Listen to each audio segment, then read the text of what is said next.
Dear student, अब हम exercise 1.2 का 5th क्वेश्चन स्टार्ट करते हैं। Check whether 6 to the power n can end with the digit 0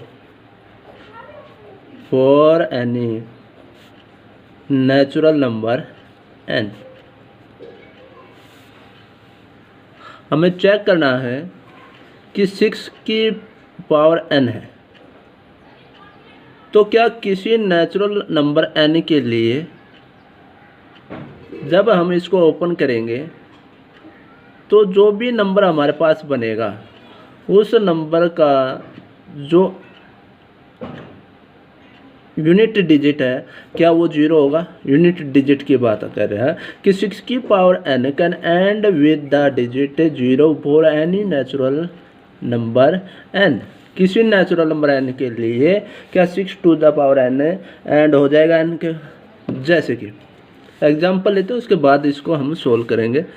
6 की पावर 1 इक्वल होता है 6 के। 6 to the पावर 1 किसके बराबर 6 के। इसके बाद 6 to the पावर 2 2 की पावर मतलब इसका मतलब है कि 6 की कितनी बार मल्टीप्लाई 2 बार मल्टीप्लाई, और इसने आंसर दिया 36। 6 की पावर 3 यानी कि 6 की 3 बार मल्टीप्लाई, और इसका आंसर आया 216। 6 की पावर 4 इसका मतलब 6 की 4 टाइम्स क्या होगी मल्टीप्लाई, और ये हमारे पास आंसर दे देगा 1296।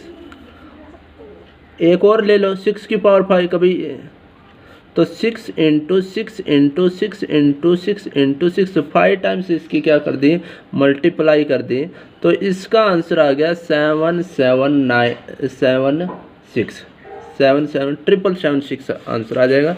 तो ये भी एंड नहीं हो रहा।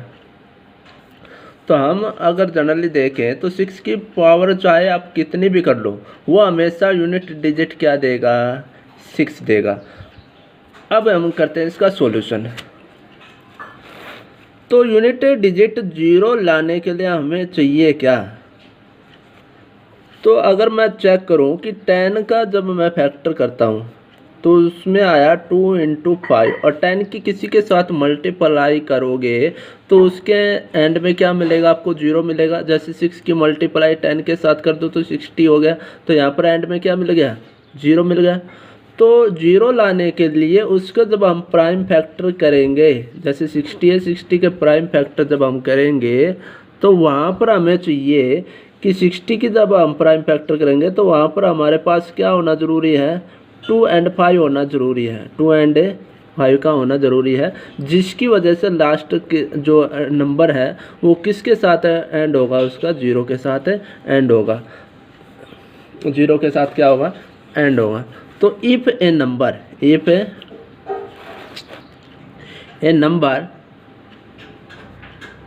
ends with 0, अगर कोई नंबर एंड होता है 0 के साथ तो prime factors of that number must be 2 and 5 या मस्ट कंटेन 2 and 5, कि उसके जो प्राइम नंबर आएंगे उस नंबर के वो हमेशा क्या रखते हो 2 and 5 रखते हो, तभी तो एंड होगा 0 के साथ। But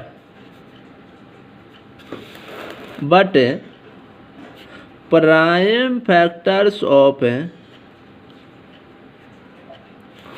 6 to the power n, जो कि अगर हम 6 के फैक्टर करें तो 6 के फैक्टर आ गए 2 into 3 और इसकी पावर n अब इसके फैक्टर में हमेशा आपको क्या मिलेंगे, 2 एंड 3 मिलेंगे, इसके अलावा इसमें कुछ भी नहीं मिलेगा। Contains only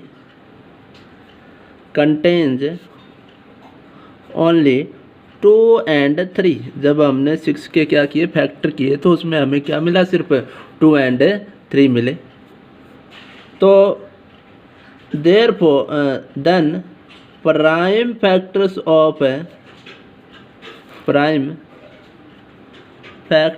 of 6 to the power n is equal to 2 into 3 power n do not contain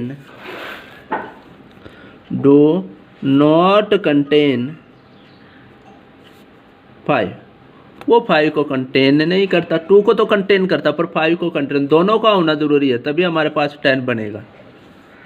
hence, और अगर वो 5 को नहीं रखता तो 6 की power n can not be end with digit 0। तो वो 0 के साथ क्या नहीं होगा, उसका एंड ऑन नहीं होगा। ये इसका प्रूफ रहेगा। तो फिर से भाई कि किसी नंबर का अगर एंड आपको 0 के साथ करवाना, किसी भी नंबर का एंड अगर आपको 0 के साथ करवाना है, तो उसके जब हम प्राइम फैक्टर करेंगे तो उन प्राइम फैक्टर में 2 एंड 5 दोनों के दोनों का होना ज़रूरी है। ठीक है, अगर ये दोनों प्रेजेंट नहीं है तो वो नंबर कभी भी 0 के साथ एंड नहीं होगा, यानी कि उसका यूनिट डिजिट 0 नहीं मिलेगा। तो the prime factors of 6 to the power n contains only 2 and 3। जब हमने 6 के फैक्टर किए तो उसमें 2 एंड 3 आया। 6 के फैक्टर क्या आएंगे, 2 into 3, और उसमें 2 तो मिल गया, पर 5 कंटेन नहीं करता। और जब 2 एंड 5 दोनों कंटेन नहीं होंगे एक साथ, तो 6 की पावर n क्या चाहे कितनी भी वैल्यू आप ले लो n की, वो कभी भी 0 के साथ एंड नहीं होगा। तो hence 6 to the power n can not be end with digit 0। इसी तरीके से एक एग्जाम्पल हमारे पास है, एग्जाम्पल नंबर 5। ये एग्जाम्पल नंबर 5 आपको खुद करना है, और उसमें लिखा हुआ है check whether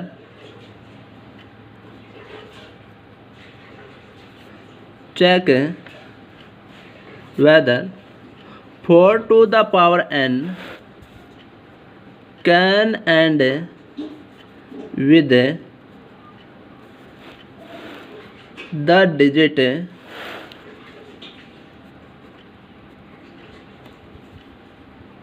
0 for any natural number n। अब हमें चेक करना 4 to the power n के लिए, जैसे 6 की पावर n के लिए किया था, ऐसे ही आपको 4 की पावर n के लिए बिल्कुल ऐसे ही आपको करना है। अगर आप चेक करो तो 4 के फैक्टर किए तो 4 के फैक्टर में 2 into 2 आया, तो प्राइम फैक्टर आया 2।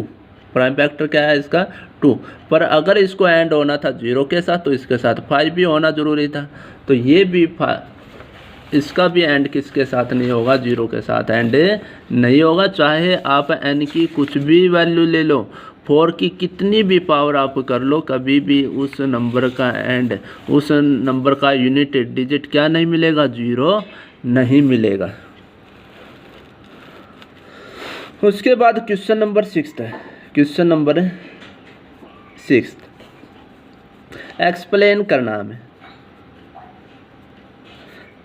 y 7 into 11 into 13 plus 13, एक तो नंबर ये दे दिया इसने, एंड दूसरा नंबर और है 7 into 6 into 5 into 4 into 3 into 2 into 1 plus 5।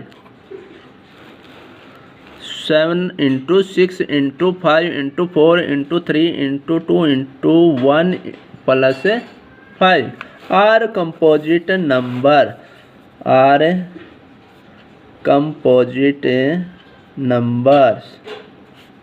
पूछ रहा दोनों के दोनों कंपोजिट नंबर्स होने चाहिए, अगर है तो रीज़न देना क्यों है ये दोनों।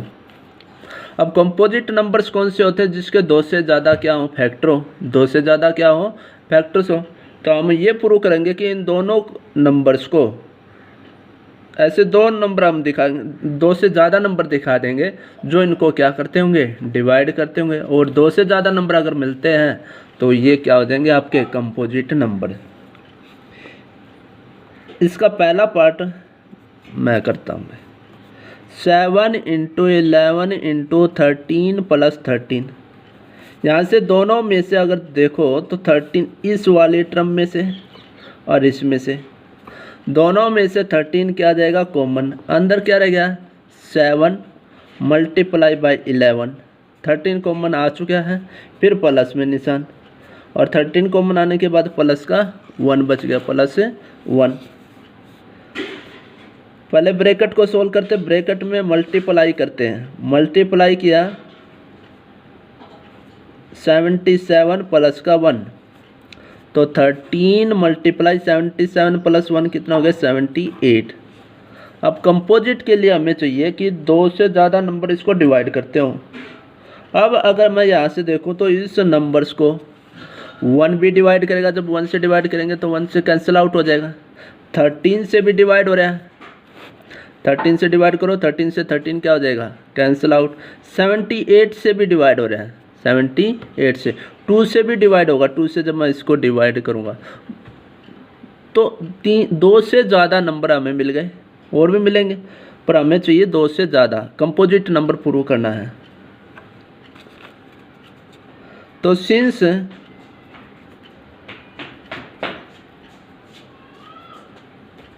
7 × 11 × 13 + 13 is divisible by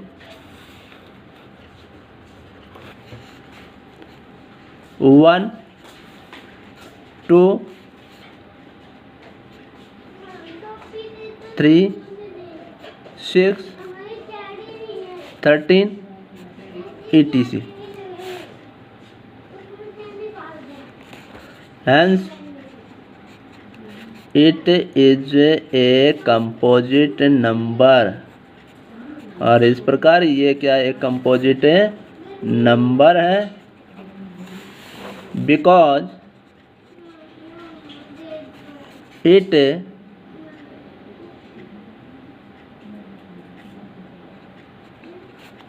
has more than 2 factors, इसके दो से ज़्यादा क्या हैं, फैक्टर्स हैं, इसलिए ये क्या होगा, एक प्राइम कंपोजिट नंबर होगा। तो कंपोजिट नंबर के लिए क्या ज़रूरी है कि इसको दो से ज़्यादा फैक्टर मिल जाए, दो से ज़्यादा डिविजिबल करने वाले मिल जाए, तो वो नंबर हमारे पास क्या होगा, कंपोजिट नंबर होगा। तो सबसे पहले इसमें से हमने क्या किया, 13 को कॉमन लिया, 13 कॉमन आने के बाद अंदर रह गया 7 × 11 + 1, उनको सोल्व किया, फिर हमने चेक किया कि ये कितने से डिवाइड हो रहा है। सेकंड पार्ट भी बिल्कुल इसी तरीके से है, दोनों में से 5 कॉमन लेना है, अंदर वालों की मल्टीप्लाई प्लस में 1 करना, और इस प्रकार से आपको सोल्व करना है। वहाँ से भी आपको ये बताना कि ये क्या आपका एक कंपोजिट नंबर है। अब है 7th question, there is a circular path around a sports field. Circular path, circle shape में एक पाथ है, रास्ता है। Sonia takes 18 minutes to drive 1 round of the field. Sonia जो है 18 मिनट लेती है एक चक्कर लगाने के लिए। While Ravi takes 12 minutes for the same, और जबकि रवि जो है वो 12 मिनट लेता है। सोनिया ने कितने लिए, 18 मिनट, और रवि ने कितने लिए, 12 minute. Suppose they both start at the same point and eight the same time and go in the same direction. मान लिया कि उन दोनों ने एक ही पॉइंट से दौड़ना स्टार्ट किया और एक ही समय पर और सेम डायरेक्शन में, जिस डायरेक्शन में सोनिया घूम रही है, उसी डायरेक्शन में कौन चक्कर लगा रहा है, रवि चक्कर लगा रहा है। तो ये क्वेश्चन पूछ रहा है कि आफ्टर हाउ मैनी मिनट्स, कितने देर के बाद या कितने मिनट में will they meet again at the starting point, जहाँ से उन्होंने स्टार्ट किया था वहीं पर दोनों दोबारा कितने मिनट के बाद मिलेंगे। एक सर्कल शेप में एक पाथ है। सोनिया और रवि ने दौड़ना स्टार्ट किया, जबकि सोनिया एक चक्कर 18 मिनट में लगाती है और रवि 12 मिनट में लगाते हैं। तो सर्कल शेप में एक पाथ है।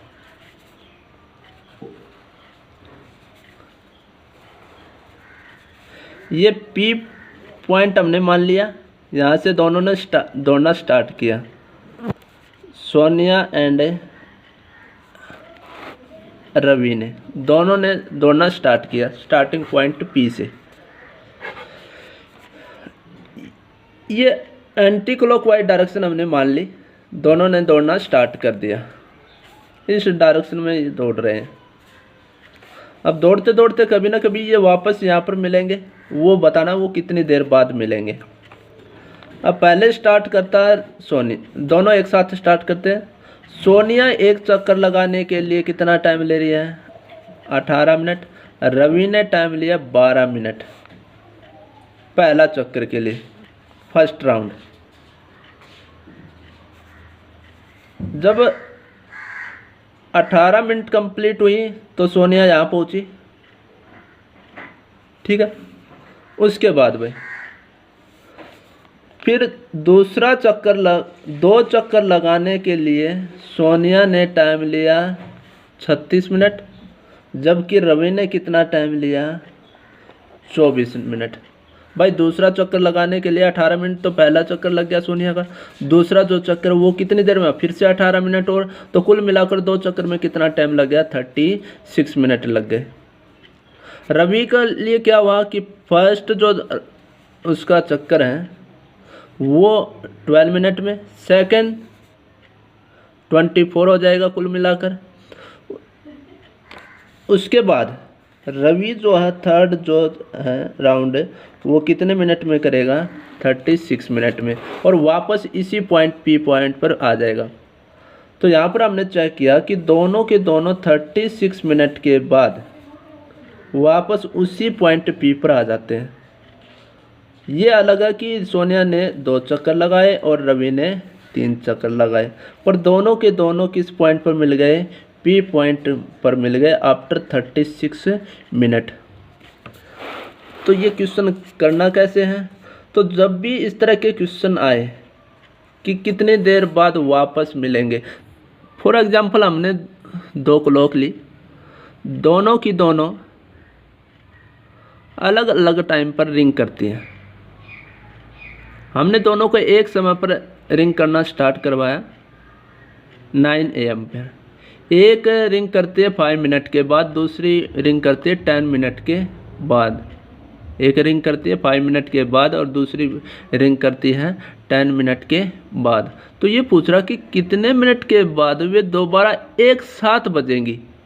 तो जब भी एक साथ की बात आती है, एक ही पॉइंट पर मिलने की बात आती है, तो इस तरह के सवालों में हमें क्या करना है, एलसीएम निकालना। दोनों का क्या निकाल लो, एलसीएम। और वो एलसीएम हमें क्या बताएगा कि वे दोनों जो क्लॉक हैं दोबारा किस टाइम रिंग करेंगी, एट द सेम टाइम। और यही क्वेश्चन इसमें है कि दोनों के दोनों चक्कर लगा रहे हैं, राउंड ड्राइव कर रहे हैं, तो कितनी देर के बाद वे एक ही पॉइंट पर मिलेंगे, ये हमें बताना है। तो इसके लिए हमने क्या निकाल लिया, दोनों का एलसीएम निकाल लिया। LCM of 18 and 12। इसके लिए इसके फैक्टर करने पड़ेंगे। 18 के फैक्टर 2 से डिवाइड किया, 2 9 जा 18, 3 से डिवाइड किया, 3 3 जा 9, फिर से 3 से डिवाइड किया, 3 1 जा 3। 12 को डिवाइड किया, 2 6 जा 12, 3 2, फिर से 2 से डिवाइड करो, 2 3 जा 6, 3 3 जा 1। तो 18 के फैक्टर क्या है, 2 × 3 × 3। 12 के फैक्टराइज 2 × 2 × 3। और एलसीएम के लिए क्या होता है, दोनों में से हम कॉमन निकालते हैं। एलसीएम के लिए क्या करते हैं, दोनों में से कॉमन। अब दोनों में कॉमन क्या है, पहला तो काम यही है, दोनों में से कॉमन। दोनों में कॉमन आया यहाँ से 2, यहाँ से आप चेक करोगे दोनों में से कॉमन आया 3। अब कॉमन आने के बाद जो सिंगल बच गए 3, और यहाँ से कितना बच गया 2, इनकी मल्टीप्लाई करो। 2 × 3 = 6, 6 × 3 = 18, 18 × 2 = 36 मिनट, 36 मिनट। तो दे मीट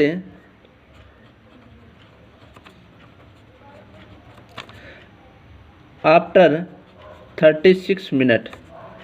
तो 36 मिनट के बाद they meet again after 36 minutes at the same point, at the same point. तो जब भी इस तरह के क्वेश्चन आए कि कब दोबारा मिलेंगे, तो इस तरह के क्वेश्चन में हमें क्या निकालना है, एलसीएम निकालना। दोनों का क्या निकाल दिया, एलसीएम। और इस तरीके से एक्सरसाइज 1.2 कंप्लीट होती है। अब कुछ एग्जाम्पल करते हैं।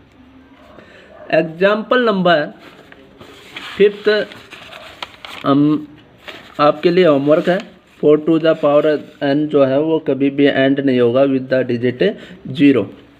एग्जाम्पल नंबर 6 जो है वो क्या कह रहा है कि find the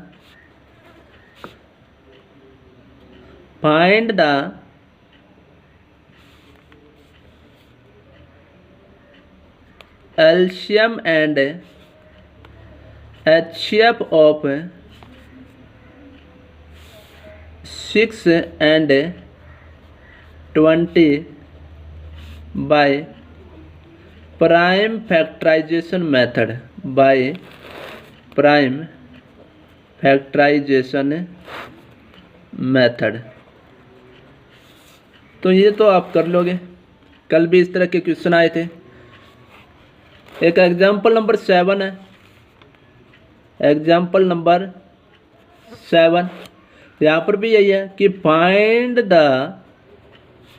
HCF of 96 and 404 by the prime factorisation method. अब फिर से क्या निकालना आपको, प्राइम फैक्टराइजेशन मेथड के द्वारा HCF निकालना है। And hence find their LCM, और उनका LCM भी निकालना। ये क्वेश्चन भी आपका हो चुका है। बाय फैक्टराइजेशन मेथड के द्वारा आप क्या निकाल लो, इन दोनों का HCF एंड LCM निकालना आपको। अब जो है example number 8, find the HCF and LCM of 672 and 120, 672 and 120 using the prime factorization method, using the prime factorization method। इस वाले क्वेश्चन में थोड़ा ध्यान देना है। तो इस क्वेश्चन को मैं करता हूँ सॉल्यूशन। भाई पहले हम फैक्टर करते हैं सबके। 6 के फैक्टर किया, 6 को 2 से डिवाइड किया, 3 आया, 3 को 3 से डिवाइड किया तो 1। फिर 72 का फैक्टर किया, 72 को 2 से डिवाइड किया, 36 आया, 2 से डिवाइड किया 18, 2 से डिवाइड किया 9, और 3 से डिवाइड करने पर 3 आया, और 3 से डिवाइड करने पर 1 आया। उसके बाद है 120, 2 से डिवाइड 60, 2 से डिवाइड किया तो 30, 2 से डिवाइड करने पर 15, 3 से डिवाइड करने पर 5, और 5 से डिवाइड करने पर क्या आया, 1 आया। तो 6 के फैक्टर क्या है, 6 = 2 × 3 लिखा जाएगा, 72 लिखा जाएगा, 2 इंटू 2 इंटू 2 इंटू 3 इंटू 3। इसके बाद 120 2 इंटू 2 इंटू 2 इंटू 3 इंटू 5। सबसे पहले निकालते हैं HCF। HCF के लिए बताया गया था कि तीनों में से जो कॉमन आए, तीनों में से यहाँ अगर आप चेक करें तो तीनों में से आया 2 कॉमन। फिर इसके बाद अगर हम चेक करें 3 जो हैं वो भी तीनों में से क्या आ गया, कॉमन आया। तीनों में से जो कॉमन आएगा वो HCF होगा। तो और तो कुछ कॉमन आ नहीं रहा है, तो 2 3 जा 6 क्या आ गया हमारे पास है, HCF आ गया। एलसीएम निकालने में गलती करते हैं, तो यहाँ एलसीएम कैसे निकालोगे, पहले तीनों में से कॉमन, तीनों में कॉमन 2 और 3। फिर अगर 2 में से भी कॉमन आता हो, 2 में से भी कॉमन आता हो, वो भी लेना आपको। 2 कॉमन आया, उसके बाद ये वाला 2 भी कॉमन आ गया। अब ये कॉमन नहीं आ रहे, अब जो सिंगल बच गए उनको लिख लो। पहले तीनों में से कॉमन, उसके बाद 2 में से कॉमन, और फिर जो सिंगल बच गए उनको लिखना है। और इनकी मल्टीप्लाई जब हम करते हैं 5 2 जा 10, 5 2 10, 3 2 जा 6 और 3 2 जा 6, 6 6 जा 36 और इंटू 10 कितना हो गया 360। इसका क्या आ जाएगा, एलसीएम आ जाएगा। तो यहाँ पर एलसीएम में ध्यान रखना है, एलसीएम में पहले तीनों में से कॉमन, फिर किन्हीं 2 में से कॉमन, और उसके बाद सिंगल सिंगल लेना है, और इस तरीके से एलसीएम। और इस तरीके से ये एक्सरसाइज 1.2 कंप्लीट होती है। That's all.